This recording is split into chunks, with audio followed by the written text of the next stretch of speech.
Oui, Monsieur le Président, chères conseillères, chers conseillers, comme l'a dit mon collègue juste avant moi, nous héritons de longues années de mauvaise gestion au détriment de l'intérêt général et au bénéfice d'intérêts privés. Cette situation s'impose à nous comme elle s'impose à tous les citoyens.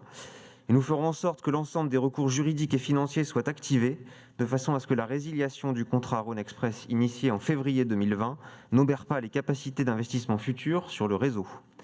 Heureusement que les élections du printemps font que les décideurs d'aujourd'hui ne sont pas ceux d'hier. Notre intervention portera sur le devenir de cette ligne Rhône Express qui dessert l'aéroport, mais aussi la gare Lyon-Saint-Exupéry TGV. L'horizon que nous défendons est l'intégration de la ligne dans le réseau TCL classique.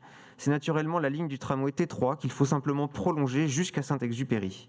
Nous attendons du Citral d'en étudier la faisabilité, fréquence, nombre de rames, capacité.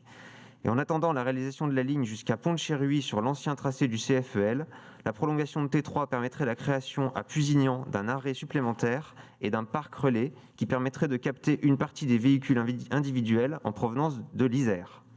S'il devait subsister une ligne T3 Express, nous souhaitons que son terminus se fasse à l'arrêt Vaux-en-Velin-la-Soie. En effet, l'amélioration de l'exploitation de la ligne entre la Pardieu et la Soie nous paraît plus importante que le temps de parcours jusqu'à l'aéroport. De plus, la présence du métro A à la Soie permet aux usagers venant de Saint-Exupéry de rejoindre facilement le centre-ville. À court terme, nous sommes favorables à ce que les détenteurs d'un billet de train TGV puissent bénéficier des tarifs TCL jusqu'à Saint-Exupéry, et de même pour les salariés dépendant de l'activité économique aéroportuaire. Et pour les usagers de l'aéroport, la baisse du tarif est nécessaire. Nous en débattrons au sein du comité syndical du Citral. Pour finir, quand il est question de services publics, que ce soit pour les transports en commun, pour la gestion des déchets ou pour l'alimentation en eau potable, nous souhaitons que des comités d'usagers ad hoc puissent être mis en place pour encadrer le travail des élus. Je vous remercie.